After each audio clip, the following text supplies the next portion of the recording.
This is my favorite kind of talk to give, because the 8 of you that are here on purpose.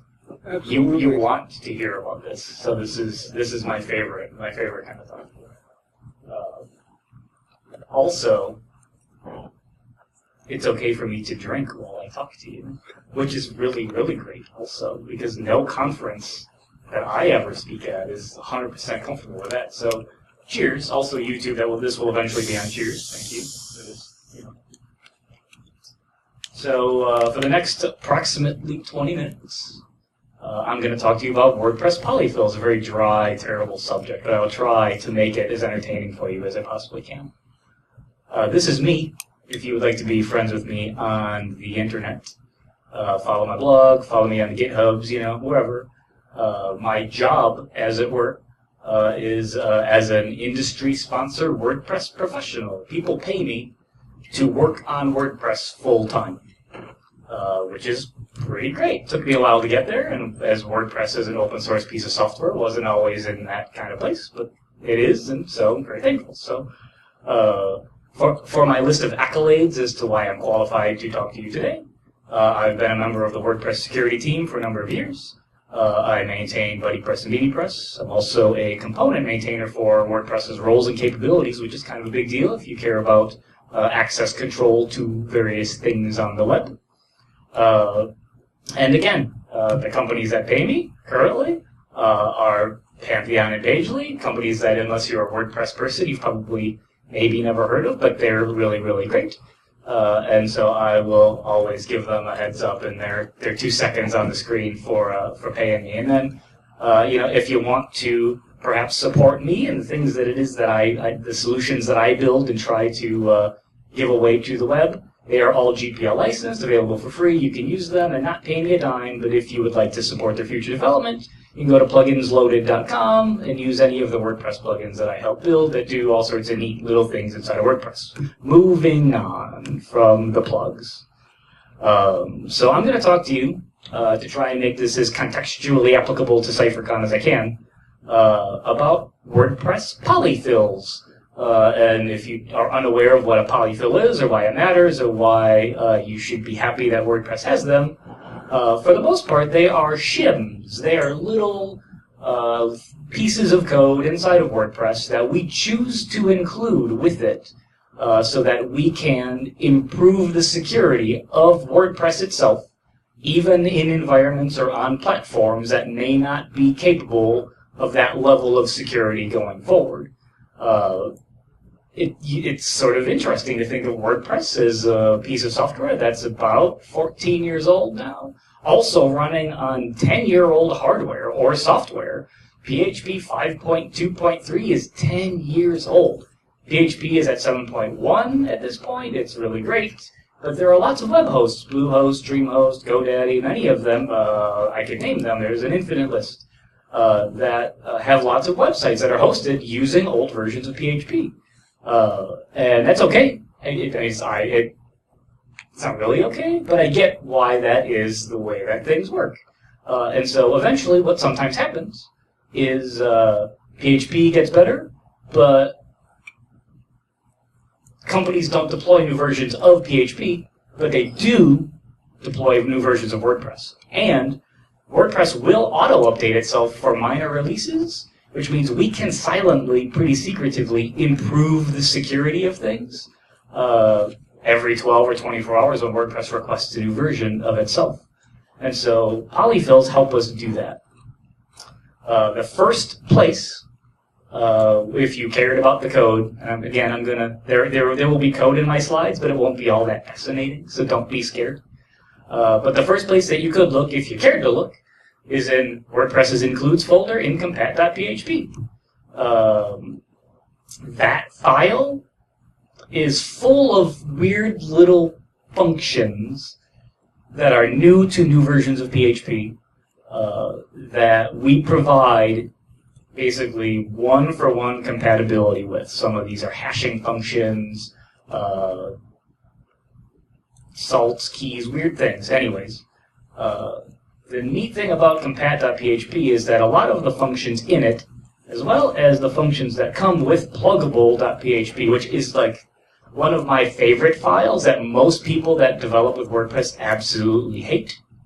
The thing with pluggable and compat.php is all of the functions that are in those two files can be overridden if you have a better solution for yourself, or you run a type of WordPress installation that requires you to have different hashing functions, more encryptions, weirder keys, longer salts, whatever the thing is. WordPress wants to be flexible and wants to let you manipulate those things or improve those things. And so I'm going to go over a few of the more common functions that are overridden or that are that we include that are sort of polyfills and pluggable, that if you run a WordPress installation and you care about security and for some reason you don't like the default security that WordPress comes bundled with, you can take these functions, write your own version of them, make it better on your own. And honestly, if you really do make it better, it would be really great to submit a patch back into WordPress to help everybody else's WordPresses get better as new versions come on. So the first thing that WordPress does to keep the web secure, if you will, is when you install WordPress, it goes out and it tries to get from api.wordpress.org randomly generated keys and salts. And so these strings could be anything. They are randomly generated, all sorts of weird. But the neat thing is that these are unique for every WordPress installation. I mean, as unique as we can make these hashes be, not trying to keep a log of everybody else's unique hashes. So it's not like we know if they're unique, but it's probably likely that they're going to be pretty unique.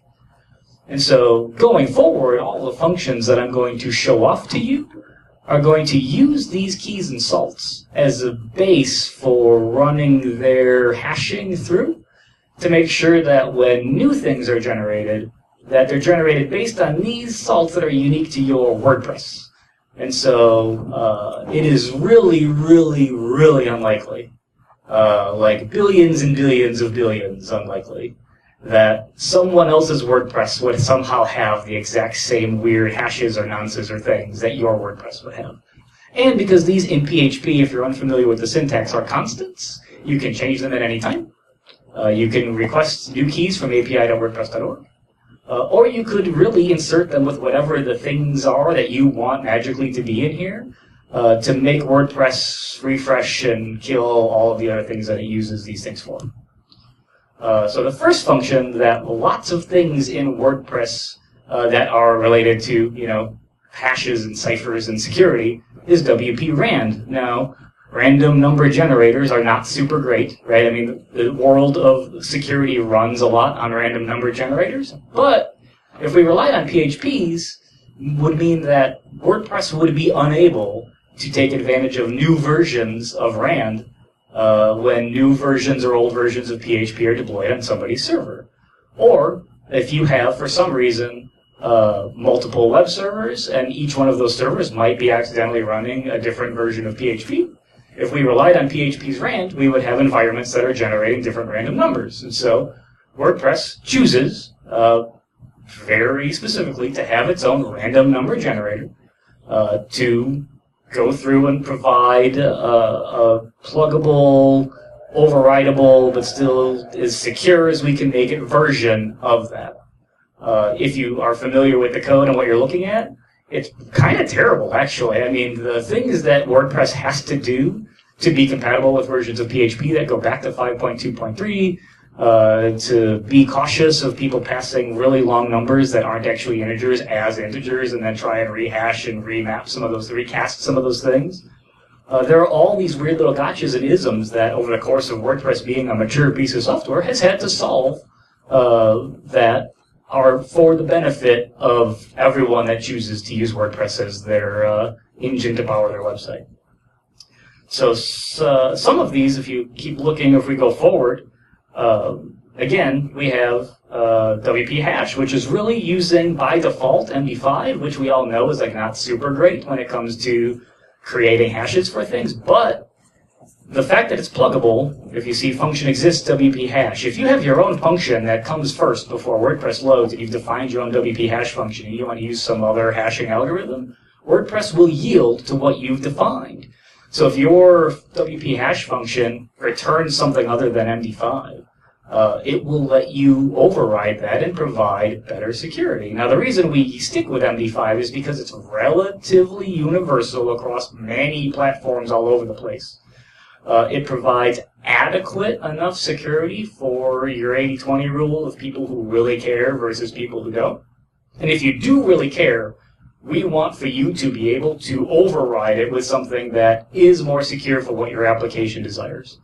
And so it's nice to be able to have and own some of this functionality. I mean, it's like maintenance burden, and it's open source, people can see it, whatever else, pros and cons. But it's really nice to have this functionality. And even hash HMAC, if you're familiar with how PHP works, wasn't available until recent versions of PHP. And so WordPress comes with its own version of hash HMAC as a polyfill to say, okay, if you're using an old version of PHP, including like 15-year-old versions of PHP, WordPress will still work on it okay. You might get the occasional like debug notice or some terrible output if you've got WP debug turned on, but WordPress won't stop working. Some pieces will break, but it, for the most part, will work okay. And one that gets used quite often is WP hash password. Again, a pluggable function. You can define this for yourself. But hashing passwords for users or password-protected posts or whatever else is really, really important. And so, alternatively to WP hash password, or in addition to hash password, we also have, like, not unhash password, but validate password. I forget what the function is. To undo this hashing and verify that what's behind it is correct. But we include a password hash library that's actually written by the folks that make PHP Mailer. And as another open source GPL licensed piece of software that we're able to inherit inside of WordPress because it happens to fit with the ethos and the license. And they've solved that problem for us already. The only maintenance burden for us is updating new versions of PHP Mailer and password hash. When they release new versions of their software, then ultimately we can release new versions or new packages of WordPress with their version of password hash or PHP Mailer, which doesn't happen really as often as you might think. And WordPress is kind of interesting as a piece of software because it bundles many other open source packages and pieces of software. Requests, PHP Mailer, SimplePy, the list goes on and on and on and on.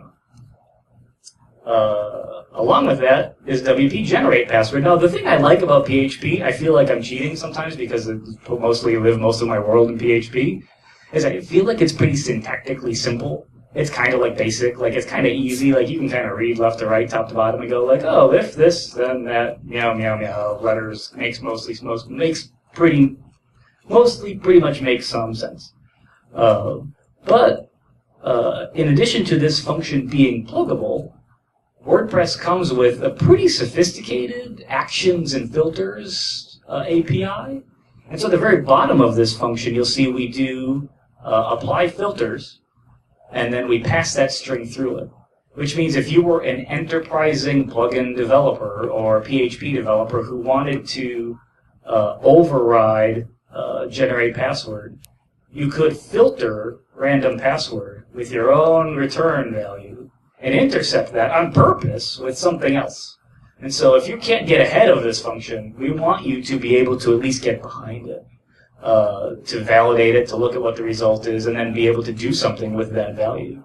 And so in many ways, WordPress is sort of silently designed to be as flexible from every direction as it possibly can be. And so there are, as you could imagine, security implications or concerns occasionally with this, but when security issues come up in WordPress, it is rarely this. Filters and things, that's not usually the thing that happens. It's usually a logic error. It's usually a developer who, with good intentions, wrote some piece of code that ended up to be vulnerable or susceptible to something that they didn't anticipate or expect. The other thing that WordPress employs literally all over the place, except for when you're a logged out user. The second you are off and you are logged in, then WordPress uses what's called a nonce. It uses kind of a poor man's version of a nonce. A nonce stands for traditional, it's a terrible acronym, but number only used once. And WordPress doesn't keep a table of numbers, so it's not like they're unique and only used once ever in the history of WordPress. And generally speaking, the nonces are usually good for 12 or 24 hours, so they might actually perpetuate through a user session or something else. But if you don't want them to stay static with your login session and you want nonces to be fresh on every single page load, it's a pluggable function that you can override. And that has happened. We do that on WordPress.org to make sure that everything that you're doing is invoked with the ultimate of possible intention as you can have. And that's what nonces do. They check for user intention. They say, this link, this URL on the web is unique for this user. If the nonce doesn't match, then you're not allowed to do those things. And the way that that works, it's an intention checker. Did you mean to log out, yes or no? Did you mean to delete that post, yes or no? Did you mean to delete that user, that site, that content, yes or no? If the nonce doesn't match, or it's stale, or you've had the browser open for longer than the nonce would take to expire, then WordPress isn't going to trust that request, and that nonce will fail, will not validate, and that request will not succeed. And so it's a way for WordPress to protect your content and your users and your posts and everything else. In the world of WordPress, where there are 60,000 plugins and about 5,000 active free themes in the public repository, even though we try really hard to code review and look at what everybody's doing and releasing and nonces are one of the things that are really easy to forget because you're deep in the code and sort of trying to make your plugin or theme do its thing. This is one of those things that's easy to forget. We have lots of functions to make it easy, but it's still easy to forget that you have to validate what it is that users are doing. And we use WP nonce tick, and then we use WP hash, which are also both pluggable functions. So you can have your own algorithms for generating unique numbers across all of your WordPress installation if you really want to, in addition to having custom salts and keys. The last thing that I have for WordPress polyfills is the random compat folder. And so this is something that WordPress chose to backport from PHP 7 and include with WordPress itself. It's a bunch of weird random compatibility libraries that PHP 7 came with to generate numbers and randomization of all sorts of things. PHP 7 comes with this by default. We have lots of plugin developers and themes that are using and relying on PHP 7 related functions, and so we want to provide that functionality regardless of the version of PHP that someone might be using on their server. You never know. And so what happens is if I write a plugin that relies on a PHP 7 function, and someone downloads that plugin and installs it on a server that's running PHP 5, if WordPress breaks, it's bad for users, it's bad for me, and it's bad for WordPress because it looks bad. It looks like something happened that shouldn't have happened. And as a piece of software, we're smarter than that. As developers, we know we can include compatibility for these really critical, important things and make sure that everyone that is trying to do their best to keep WordPress secure has the ability to do so. In addition to this, since I start to run out of time and have time for questions if you all have any, and I figured this is somewhat relevant for the audience, WordPress historically has only had an inbox, an email address for filing or letting us know about security issues. We still have that, security@wordpress.org. You can use it. It will come to us. We will respond to you and try and help you out and figure out what it is. And that's really great. That's worked really well for us for a really long time. But the problem with an email address like that or an inbox is that is very few eyes that are allowed to see it. Only trusted individuals, like really trusted individuals, are on the inbox list that are going to get security issues forwarded to them, which is sort of problematic because the thing with security in general is you do want more eyes on the things that are critically important. It's just hard to get to a point where you know who is good and who isn't good and what their intentions are and everything else. And so over the course of recent months, and a company that I worked at a long time ago, Automatic, uses HackerOne for WordPress.com. But WordPress.org, BuddyPress, PBPress, GalotPress, all of the WordPress.org sites have all switched over to using HackerOne.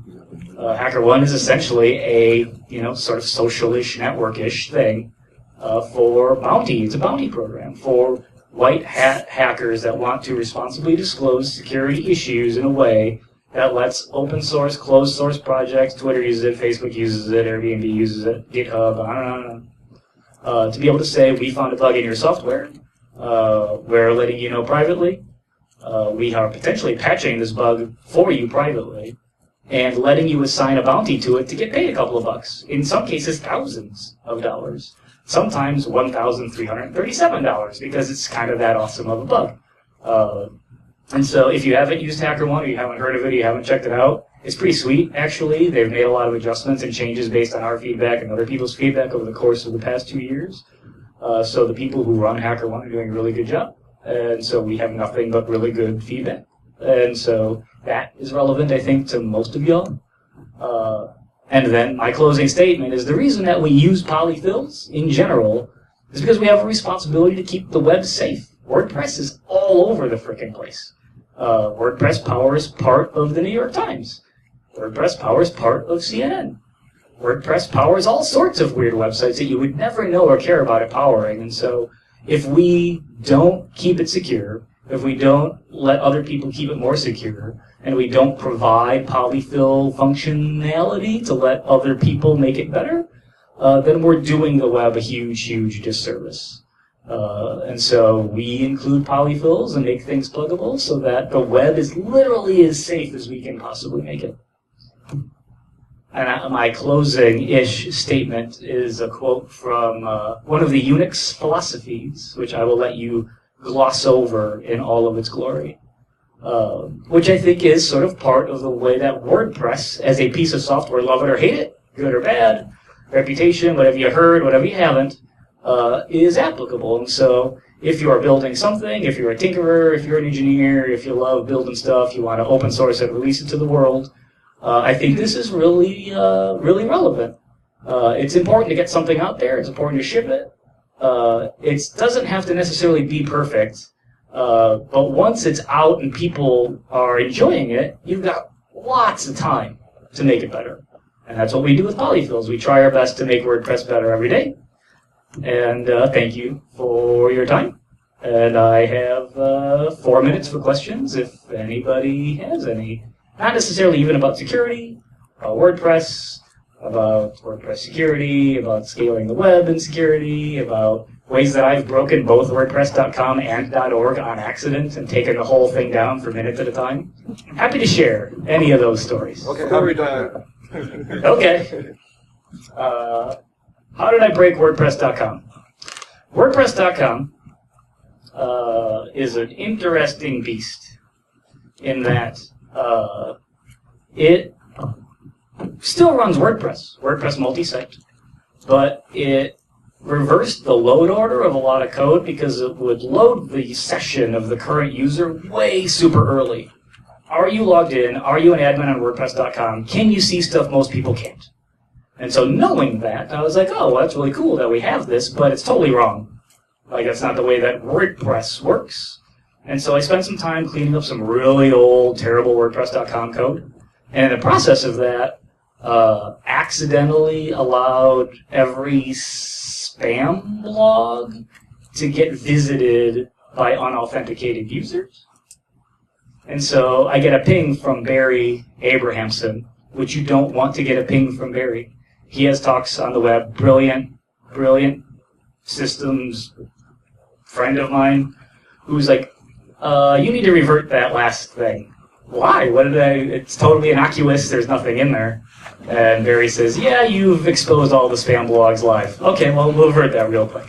So that didn't necessarily take all of WordPress.com down, but it did spike traffic on every single one of the, 3,000 web servers across the world that powered WordPress.com at the time. So, my bad. Also, with WordPress.org, WordPress.org, BuddyPress.org, DBPress.org, WordCamp.org, GlotPress, all of these websites are on a network of about 40 servers, I think. Even API.WordPress.org is on there, which is incredible because it serves an insane amount of traffic when WordPress updates. But they all share users tables. And the user and user metadatabase tables are global, and they have their own database server clusters, masters and slaves, that power all of the users tables and sessions for WordPress.org. And WordPress has a constant that you can define to not let WordPress update global tables ever. Which means if there's a schema change, we add a column, we lengthen a column, we make it a bigger integer, whatever it is that we choose to do, don't update those tables. So the interesting thing with that setting is it only is really checked on multi-site installations of WordPress. And we were pretty confident that that was like all good across all of WordPress.org everywhere. There was one site that was a single site install of WordPress that was using those users' tables. And so I, on my sandbox, which uses live data, run it, commit it, deploy it, update bbpress.org, which at that point was a single site by itself, and hit it on my sandbox to watch it go through the thing. And instantly, Nagios starts pinging IRC, crazy, servers are like all of WordPress.org, all of the sites, API, everything, white screen for everybody across the entire web. I mean, we have that constant set. It's set super deep in everybody's sandboxes and configs. I kind of hadn't even thought about it in probably 5 years that like that was a problem that I would ever have in my life. And it's like, get the ping from Barry, did you upgrade user tables? It's like, I bet I did, but totally not on purpose because I can watch it happen, so clearly I did, but whoops. And so it took 10 minutes for 8 million rows and probably 100 million user meta rows to like go through the schema update, MySQL to like chug through it, and blocks to go away, and masters and slaves to catch up, and go through all the thing. And so that was my horror story of taking all of WordPress.org down. Because of one line, literally one line of code, whoops. So I've got 0 minutes, so thank you for your time.